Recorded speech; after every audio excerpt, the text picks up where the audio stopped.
The crisis in the Edo State Legislature dates back to June 17, 2019, when, upon my proclamation of the 7th Edo State House of Assembly, some members-elect refused to present themselves for inauguration.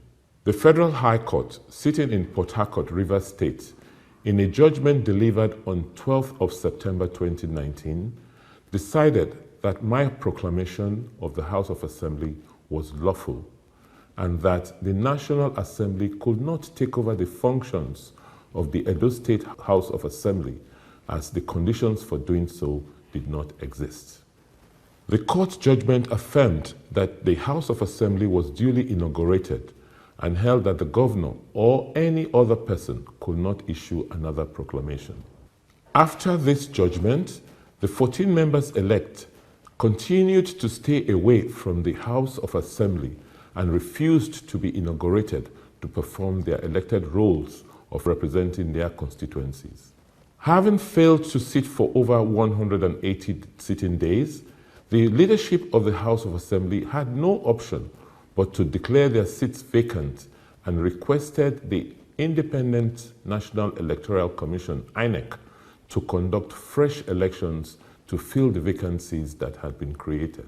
On 17th June 2019, 10 members-elect of the Edo State House of Assembly were inaugurated by the Clerk of the House, Alhaji Audu Yahaya Omogbai, at the Chamber of the Assembly Complex in Benin to commence their legislative duties, while others shunned the exercise, alleging the House was not properly convened.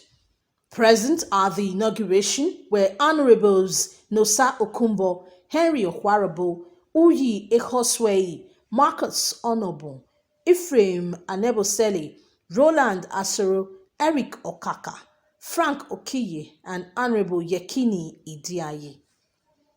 2 other members of the House later showed up for inauguration. After the inauguration, the process of electing the House leadership commenced, with Honorable Frank Okiye of Esa Northeast Constituency 1 emerging the Speaker, while Honorable Yekini Idiaye of Akoko Edo Constituency 1 was elected Deputy Speaker. Sitting was adjourned to a later date. Member-elects for Oedo East Constituency Uyi Ehoswei and Henry Okaka, member-elect for Onwa East, later disregarded the inauguration and joined the 12 that rejected the inauguration, explaining that they were coerced to join the exercise. Not after whether they will give judgment for or against us, because we know what is happening, and we know very well that they can go ahead and give judgment against me. The facts are well known to the whole world, but they can go ahead and give any type of judgment they like. But we'll go upstairs, but not giving judgment. They want, what they are looking forward to is that for the 4 years, there will be no judgment. After the 4 years has elapsed, then you now go, even if there's now judgment, it will now be judgment that is, there is no, that is the governor that is behind it. He has the Attorney General with him, and then they come to court, and then from the one, he has been behind it because, it might interest you to know that I was one of those persons that were adopted that night and was forcefully inaugurated. I am part of the 40 because what was done was wrong. I have never heard where inauguration was done at midnight. Inauguration is a ceremony where you even invite people. Having won an election, you invite your people to come and say, come and celebrate with me.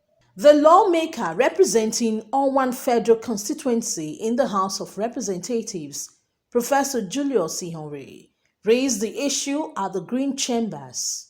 The committee set up by the both chambers of the National Assembly to find a political solution resolved that Governor Godwin Obaseki should issue a fresh proclamation for inauguration. The ad hoc committee thoroughly analyzed the submissions and presentation by stakeholders during its investigation and recommend the following.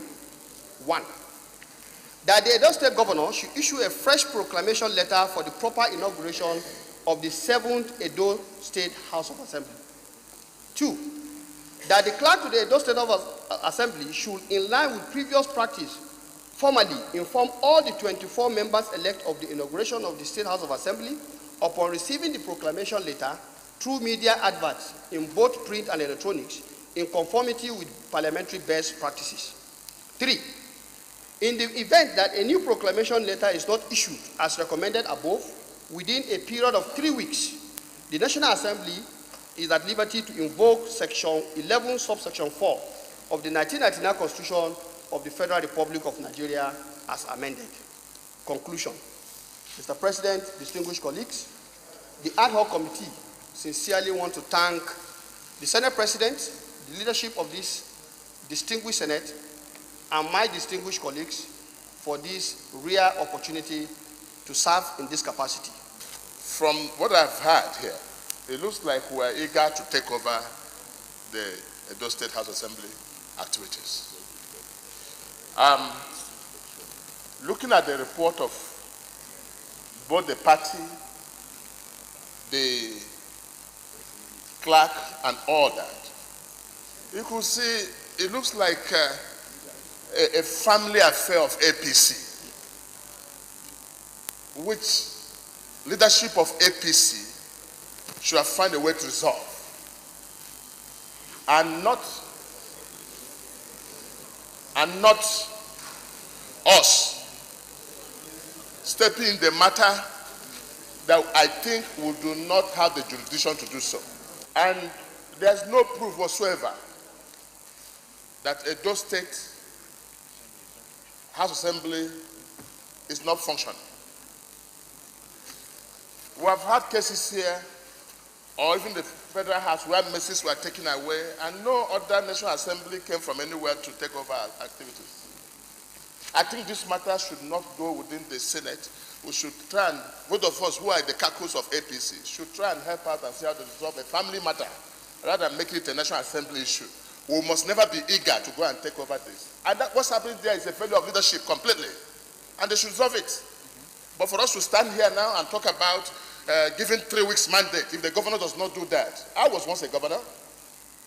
In the first place, it's insulting on the government of Edo State for us to sit here and give him mandate. If you don't do this within 3 weeks, then we'll slash you and take over your House Assembly. This is not proper. As far as this issue is concerned, this has been laid to rest. The Senate has taken a decision, and let me say that this decision is in conformity with the decision the House of Representatives took 2 weeks ago. But I believe that this resolution should be sent immediately so that 1 week is not in any way reduced by keeping the letters here. But a federal high court in Port Harcourt, Rivers State, delivered a judgment on September 12, 2019, declaring that Governor Obaseki's proclamation was lawful and the assembly duly inaugurated. Therefore, a fresh proclamation cannot be issued by anyone. The absentee lawmakers-elect continue to stay away from the House and refuse to present themselves for the inauguration to perform their elected duties. And on December 14, 2019, the seats of 14 lawmakers-elect were declared vacant by the then Speaker, Frank Okiye, following their prolonged absence, as they did not meet up with a 181-day sitting requirement for a member in a legislative calendar year, and that INEC conducts a fresh election. The 14 members-elect immediately again filed an action at the Federal High Court in Abuja, seeking to restrain INEC from conducting the said by-election, and also seeking to reverse the decision to declare their seats vacant. The case is still in court.